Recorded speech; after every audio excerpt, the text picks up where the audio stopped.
assessment. Next, let's move to the roles of assessment. Roles of assessment could be classified into four. It could be for placement, it could be for formative learning, it could be for diagnosis, it could be for summative. Okay, summative assessment. Like when I say summative, you are already testing the achievement. For formative, you are providing corrective feedback while the instruction is ongoing. For diagnostic assessment, it could happen not only at the beginning, okay, it could happen also during instruction, because in here we provide diagnosis, a form of some sort of formative in a way, because after identifying the strengths and the weaknesses, we give this what we call intervention in order for that learner to catch up with the instruction, okay, with the flow of instruction. Now let's discuss this one by one. For placement assessment, examples of this are readiness test. Okay, example for grade 1. Before entering grade 1, they undergo readiness test. Like the teacher will identify if the child is ready to enter grade 1. Okay, or learners taking the arithmetic test before taking algebra. So this is about the requisite skills, not testing first the requisite skills before introducing a more complicated topic to your learner. Now, why are we testing this requisite skill? Because it's impossible for them to learn this higher or more complex topics, more complex content, if they don't have this, what we call basic, okay, and necessary skills. That's why we call them prerequisite. So this is to determine the learner's entry performance to test readiness, okay, and the extent of prerequisite skills. If the level of prerequisite skill is not that pleasant or not favorable, should I say, not favorable for the learner, and you know that if that learner will move on to the next part of your instruction, you know to yourself that he will not catch up, then you need to make first the learners ready, okay, make first that requisite skill present, okay, to your learner. So that's for placement assessment. That's the number one role of assessment. Next is for formative assessment. Assessment can be formative in terms of role. So in here, assessment is integrated into actual instruction. Like what we are always saying under formative assessment, it's during instruction because your goal is to provide a corrective feedback, to monitor and to provide corrective feedback. The purpose, of course, like what we've said last session of formative assessment, is for you to know if the learners are within, okay, within the track. If they are not moving within the expected track, the competencies, okay, they are not moving or leaning towards that, then that's the time for you to provide some corrective feedback, making sure that they return, okay, that they go back to their track, okay, in order for them to reach the target competency. So I repeat, that's a formative assessment. Now this one is context specific. It's because in here, after providing the formative assessment, you contextualize the necessary intervention to the needs of these learners. It could be individually or for a group. Okay, so this is used to give feedback, timely feedback, to determine conceptions, to determine misconceptions and preconceptions, okay, of your learners. So examples of this would be the muddiest point technique, in which a teacher asks learners about the vague and difficult parts about the session. It's like what we always do, no? So this, because that's the easiest and the most convenient way to provide corrective feedback and to know whether they have some vague thoughts in their minds, okay, in which you could give immediate feedback. You would ask them, okay, is there anything you would like to ask? Is there anything you would like to clarify? Are there some points, okay, muddiest points, okay, which you need clarification so you could understand better our topic? So these are the common questions that relate to this technique. Another could be the background knowledge probe, in which simple and short questionnaire is given at the start of a new lesson. That's again another rule of assessment. So this is to identify the current, okay, the prior knowledge or the schema of the learners, like where they are. Okay, if you're teaching addition before the end of the unit, of course, you already provided a lot of formative. It could be a sit work. Okay, this could be drills, oral recitation, like you would use the think aloud technique. Okay, while they are adding, they would speak out like 1 plus 1 equals 2, 2 plus 2 equals 4. I remember way back in elementary, our teacher used to do that, and we are like a speech choir. No? We do that in chorus, like for multiplication table. Okay, so it's a form of identifying the weak points. So the teacher would know immediately, okay, immediately whether to move to the next or not. Okay. Next, number three, another example is a question and an answer during discussion that relates to oral recitation. Number four is through assignments. Fifth, projects could also serve as a formative assessment. Six is short quizzes. Okay, a short quizzes, no, like a 5 item quiz, 10 item quiz. Number seven, teacher's observation, which is consistently present all the time. So once you enter your classroom, we are already observing the performance of our learners, and we know, okay, based on their manifestations, their actions, the way whatever they do inside the class while you are giving some instructions.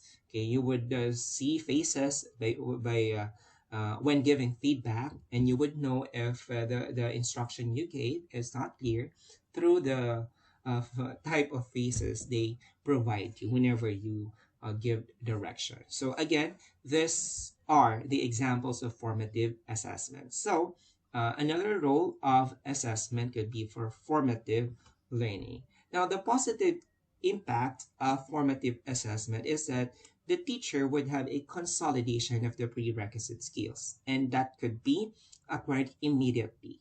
Second, it encourages active learning strategies because you correct, okay, along the way. You give corrections along the way, and the learners would know how to adjust their thinking, how to adjust their way of learning, and through the help, of course, of your recommendations. That's why when we give feedback, okay, when we provide corrective feedback, make sure that it's specific. Do not just say it's not good. Your output is not good. Period. No, that's very wrong. Make it specific. Identify which part is not good, and then detail on that. If it's a poster, okay, and the learner did not follow the theme, that's why he got a very low score on the theme part. Okay, then tell the learner that yes, your output is very nice. You are a skilled poster maker, but our theme is about this one, and your poster does not connect with the theme. Okay, something like that. It's very specific. Okay, this also provides a formative assessment, provides knowledge and of outcomes and corrective feedback. It also helps for metacognition, like if you see the score. Okay, if you see your score on the short quiz, if your teacher gave you a praise during oral recitation, then it's a form of affirmation that hey, I'm doing well in class, so I gotta move forward. Okay, that will be the interpretation, the impact to the learner. Or if they got low score, I need more time to study this part. I need to learn more on this part given this score. Okay, they would know what to do. It helps them to make also decisions about their learning. Next is that another positive impact is that it provides opportunities for practice. And they would know when this, what we call practice, would be needed. Okay, because they have a basis, your feedback coming from the formative assessment.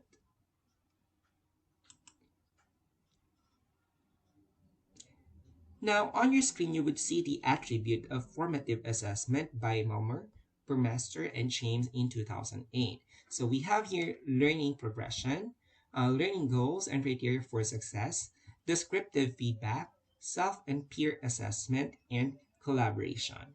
So when I say learning progression, we talk about the main goals and the sub goals, which must be clearly communicated to the learners, okay, in order to make sure that progression in learning takes place. There should be alignment. Okay, that's under learning progression. When I say alignment, there should be alignment with the stated goals and sub goals in your instruction and your assessment. There should be this what we call harmony. But it's very important that we clearly communicate these goals and sub goals so the learners would know the direction of the session. Next attribute, we have the learning goals and criteria for success. This must be identified, just like what we've mentioned in relation to the first one. This must be identified and communicated with the learners. Okay, we know for a fact that it's very hard to move. It's very hard to act inside a classroom if you do not know what is expected from you. Okay, state clearly the expectations before providing this what we call assessment. So if you are expecting them to learn about addition, then state that today, okay, we are going to learn about adding single digits. So you would know, okay, how to add, okay, single digit products, okay, when you go to the market, something like that. Aside from stating the curricular competency, stated of course generally, identify also what will be the benefit, okay, to them. Okay, like if they would know how to add, what activities would facilitate them when they know these what we call addition. State also that when you state the goals and criteria for success. Next, number three, descriptive feedback. Okay, another attribute. Of course, we know for a fact that teachers must provide evidence-based and specific feedback. Evidence-based and specific feedback. It's not purely opinionated. We do not rely on opinion. We do not rely on our personal interpretation. We should have a basis always. That's why it's very safe if we always use rubric, criteria, uh, rating scale, checklist whenever we assess, because this will provide specific and descriptive feedback, not as simple as good, okay, or needs improvement. Like you've indicated a remark, NI needs improvement on the output of the learner. Okay, the learner of course would ask, what's this NI? In which area do I need to improve my output? Number four, self and peer assessment. In here, this will provide learners with opportunity to develop their metacognition. Like for self-assessment, I saw my score and I would know, okay, what type of adjustment will I do on my learning, depending, of course, also on your recommendation through the help of the teacher. Now, for peer assessment, this develops the ability of the learners to not only to judge, okay, their own performance, but also the performance of their classmate. It's like seeing your own performance through a variety of lenses, okay, through a variety of dimensions, because you are using different perspectives. Okay, that's for self and peer assessment. And the last attribute of assessment is collaboration. Okay, collaboration, of course, refers to allowing your learners to promote or to develop the culture of partnership and cooperation. And that's very important because among the 21st century skills needed is collaboration. Why? Because in reality, okay, when we go outside, we need to find people to work with. It's an organization we are going to deal with. Even if you are the leader, you are the owner, you are the manager, you will still work with people. So collaboration skills is one important aspect that we need to hone, okay, among our learners. So again, those are the attributes of formative assessment. Now on your screen, Now, on your screen, you would see the model of feedback to enhance learning. Okay, this is proposed by Haiti or introduced by Haiti and Timperley in 2007. So the purpose, okay, of this one is to reduce discrepancies between current, okay, understandings and performance and a desired goal. So that's the purpose of feedback, okay, providing feedback. Moving, the discrepancy can be reduced by, okay, for on the part of the student, increased effort and employment of more effective strategies or abandoning, blurring, or lowering the goals. Okay? It's also very important that when we craft, design, or make our goals, our learning goals, make sure that it's something that is achievable. Okay, but not too easy, like because your professor said that it should be achievable, then you make your examination consistently easy for the learners. No. Okay, yeah, you know, based on your judgment, okay, based on your discernment as a teacher, your discretion as a teacher, when an activity is too easy or a bit challenging for the learners. Okay, on the teachers, providing appropriate and challenging and specific goals. Okay, that's very important when giving feedback. It should be challenging and specific. Okay, challenging and specific, so we do not humiliate. We challenge, but we do not humiliate when we give feedback. It should not be like that. If the performance is very poor, first acknowledge the effort, okay, followed by the corrective feedback instead of very unfavorable words or discouraging words like it's poor and I did not see the effort. Okay, something like that. So you challenge them for them to work and to be encouraged. Okay, to work better. Next, for teachers, this could help in assisting students to reach them through effective learning strategies and feedback. Okay, effective learning strategies in relation to metacognition, and this to actually relate. So, if you give specific goals, okay, your expectations to your learners, like, okay, you missed this item. Now, I want you to, okay, study on this part and then get back to me tomorrow. Then let's test if you already made some corrections with regard to this one. So there's a goal right after providing this, what we call feedback. Okay, and that will serve as a way for the learner, okay, a bridge for the learner to discover the type or the method of learning that suits him or her. Okay, this moves to the effective feedback, okay, which answers three questions, which are where am I going? Okay, referring to the goals. How am I going? And where to next? Okay, that's feed up, feedback, and feed forward. So where am I going? That's feed up because you have to make clear the goals, okay, to your learners. How am I going? That's feedback. Okay, like the actual performance. Now I'm doing it now. Then, am I doing good? Okay, that's what we call that's the time for the teacher to provide feedback. Okay, where to next is to feed forward, like leading them on the next step, always guiding them on the next step, always. Like after learning this skill, what would be the next? So there should be this ordered B provision of feedback. It should not be whatever you think, then you provide. Okay, so you see, even when we provide feedback, it should be in order, it should be step by step, it should be progressive. Next, on this chart, we have each feedback question works at 4 levels. And what are these 4 levels? We have the task level, process level, self-regulation level, and self level. So feedback for task level, okay, states, okay, that learners should understand the task very well.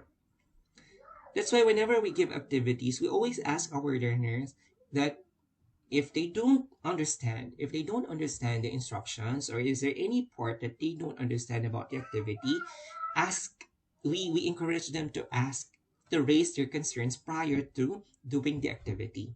So that's feedback under task level. Now, feedback under process level. The main process needed to be understood.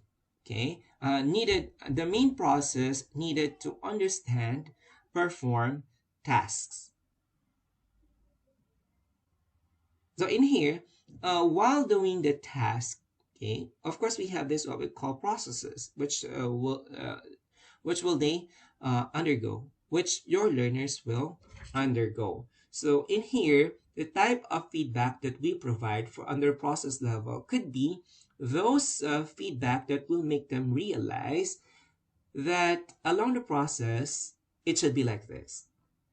Okay, that along the process, okay, am I following the instructions given by my teacher? Or when you roam around, you would see that while they are doing the task, okay, while they are on the process of accomplishing the task, you would see some parts in which they need um, strengthening, in which they need more guidance.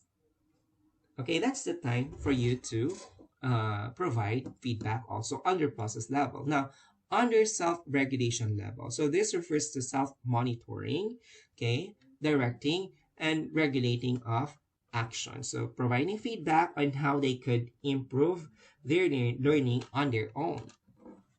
Okay, like, okay, I want you to do this. If you would like to get the perfect answer, the correct answer, check on step number 2. Instructions like that. Okay, did you do it? Did you do it right? Okay, that's under self-regulation level. Now, good questioning skills on the part of the teacher play vital on this part. Okay, next is self-level, which is personal evaluations, and this affect this refers to personal evaluations and affect usually positive about the learner. Okay, so I repeat, feedback could be under task level, process level, self-regulation level, and self-level. So I repeat, for self-level, the last one, it's something personal. It's something subjective. Okay, so that's how feedback could help to facilitate learning. So on your screen, I repeat and I would like to emphasize, this is the model of feedback to enhance learning. So we could follow this recommendation by Hiti and Timperley in order for us to be guided also as teachers. So this could help us when we provide feedback. Like, this is one good systematic way, orderly way to provide corrective feedback to our learners. Next, a role of assessment is for diagnostic assessment. So this is intended to identify learning difficulties during instruction and not merely at the start of instruction. This is used to identify causes of learning difficulties despite pedagogical remedies, like you did everything, okay, you even modified the way you teach, okay, you considered their interest, but here are the results stating that they still did not target or meet the expected competency. So that's the time for you to diagnose. So this is not used as a means to gauge students' achievement, because I repeat, the instruction is still ongoing and you are still giving diagnosis. Just like for a sick person, okay, before identifying what specific medicine to be given, okay, you need first to conduct series of tests to know the type of illness, okay, that the patient has, in order for you to match the medicine which you are going to give. That's the same with instruction. Okay, conduct series of tests, okay, for you to know which skill, okay, or sub-skill needs improvement. And from there, you provide intervention. And that serves as the medicine to your learner. Okay, for that's again role of assessment for providing diagnosis, okay, on some skills which are not consistently acquired by your learner. Another is as for summative assessment. You know very well that summative assessment could be written exams and performance tasks, and this is done at the end of every quarter. Like in public school, we conduct the periodic examination. It's a standardized test from the Department of Education of Pampanga, and this periodic examination is not devised by the classroom teachers. Okay, these are devised by the experts, the specialists from the division of Pampanga. And this is to determine the extent of learning or extent of achievement for that particular quarter or for that particular school year. Now, it's important to note that this what we call interim assessment is not summative assessment. Okay, interim assessment is another form of formative assessment given also periodically. This could be every after 8 weeks. Okay, to prepare students for future assessments such as the National Achievement Test, high school or college admission test, and therefore this assessment is predictive and evaluative. So it's not, though at some point you would see it's some sort of summative because you would like to test your achievement, but in here you are preparing. That's why it's formative. No, you're still preparing them for that big day, okay, in which their achievement will be tested. That's why it's another form considered as another form of formative assessment, and that's what we call the interim assessment, like those series of tests that we do in order to help our learners recall important aspects, important content, to which based on your evaluation might be included in the achievement or admission test. So again, those are the roles of assessment. Now let's move to the last subtopic, which refers to the taxonomy of approaches to assessment. So when you say taxonomy, it means order declassification. And taxonomy identifies relationship among the elements presented in the chart. So you would see in here, okay, the assessment taxonomy introduced by Terenzini in 1989. So it's like a rubric, okay, a box, okay, a three-dimensional box. The purpose and rules of assessment may be summarized through this taxonomy. This consolidates the questions, okay, such as what, who, and why of assessment. And there are 4 dimensions of outcomes, as you can see on this side.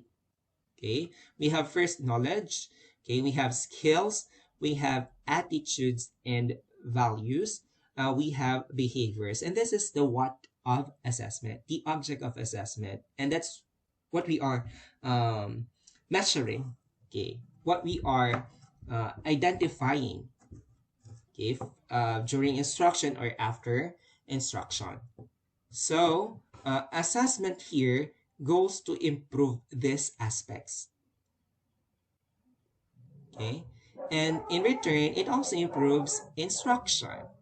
Okay, it does not only improve learning, okay, as proven by this 4 specific dimensions. No? It also improves instruction as it provides feedback to the teacher.